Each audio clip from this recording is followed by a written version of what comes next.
Hello friends, आज मैं आपके साथ शेयर कर रही हूँ गोला कबाब की बहुत ही शानदार और टेस्टी रेसिपी। इसको आप स्टार्टर में सर्व कर सकते हैं और दावतों में सर्व की जाने वाली ये बेस्ट रेसिपी है। तो रेसिपी को शुरू करते हैं। गोला कबाब बनाने के लिए मटन का आधा किलो कीमा लिया है। कीमे को मैंने साफ धोकर छलनी में 1 घंटे के लिए रख दिया था ताकि उसका पानी अच्छे से निकल जाए और उसके बाद इसको बारीक पीस लिया है। जब आप इसको पीसे तो इसको अच्छे से निचोड़ लें छलनी में डालकर ताकि इसमें पानी न रहे। कीमे को हम साइड पे रखेंगे और अब एक मिक्सी के जार में डालेंगे 2 मुट्ठी भर के हरा धनिया, 1 मीडियम साइज की प्याज ली है मोटी कटी हुई, 4 हरी मिर्च ली हैं, इसको भी मैंने मोटा मोटा काटा है। इसको हम मिक्सी के जार में डालेंगे और इनको हम पल्स मोड पर दरदरा पीस कर तैयार कर लेंगे। यहाँ पर मैंने प्याज, हरी मिर्च और हरे धनिए को पीस लिया है और इसको हमें दरदरा पीसना है बिना पानी डाले। ये वाला पेस्ट हम कीमे में ऐड कर देंगे।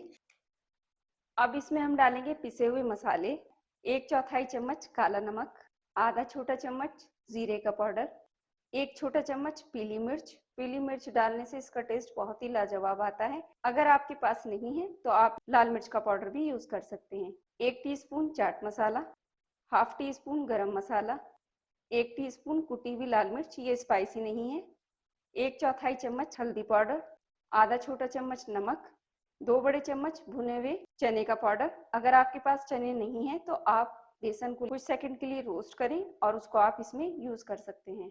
1 बड़ा चम्मच कॉर्नफ्लोर, ये हम इसमें ऐड कर देंगे। इसमें हम डालेंगे 1 बड़ा चम्मच कच्चे पपीते का पेस्ट, ये टेंडराइजर का काम करेगा। इसको डालने से कीमा जल्दी गल जाएगा और कबाब एकदम सॉफ्ट बनेंगे।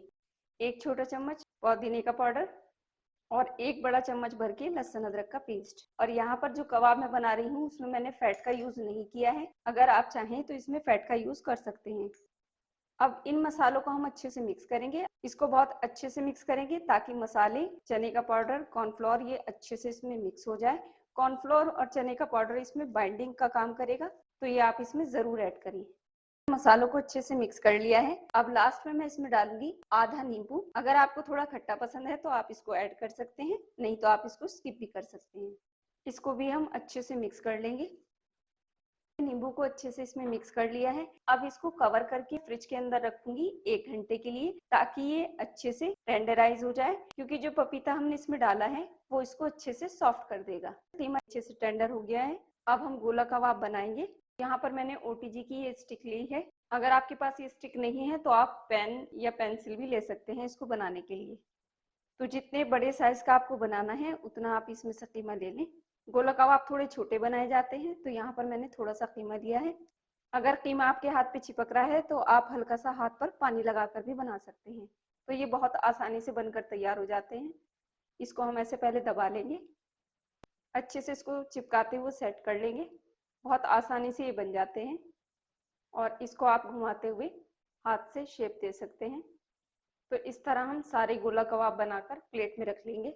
यहाँ पर मैंने सारे गोला कबाब बनाकर तैयार कर लिए हैं और यहाँ पैन में मैंने थोड़ा सा रिफाइंड ऑयल रखा हुआ है गर्म होने के लिए। जैसे ही तेल गर्म हो जाएगा हम इसमें कबाब डाल देंगे। एक बार में जितने आए उतने हम डालेंगे। इसको हल्का सा हिलाकर सेट कर लेंगे। फ्लेम को मीडियम रखेंगे और मीडियम फ्लेम पर हम इसको 2 से 3 मिनट बिना टच किए ऐसे ही पकाएंगे, क्योंकि अभी ये सॉफ्ट है। अगर हमने इसको टच किया तो ये टूट सकते हैं।